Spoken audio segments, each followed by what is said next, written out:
Selam arkadaşlar, kanalımıza hoş geldiniz. Bu videoda Hande Erçel'in hayatındaki zor ama önemli bir dönemden bahsedeceğim. Hande Erçel hayatı boyunca ailesine bağlı biri olarak biliniyor. Özellikle annesi Aylin Erçel onun için büyük bir ilham kaynağıydı. Ne yazık ki 2019 yılında annesi uzun süren bir hastalık sonrası hayatını kaybetti. Bu olay Hande Erçel'in hayatında derin bir iz bıraktı. Ancak o zor zamanlara rağmen kariyerine devam etti ve çalışmalarına ara vermedi.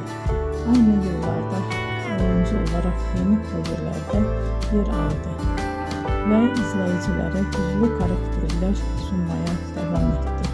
Belki de bu nedenle birçok hayranı onu sadece başarılı bir oyuncu olarak değil, aynı zamanda güçlü bir insan olarak da görüyor. Beni izlediğiniz için teşekkür ederim. Bir sonraki videoda tekrar görüşmek üzere. Hoşça kalın.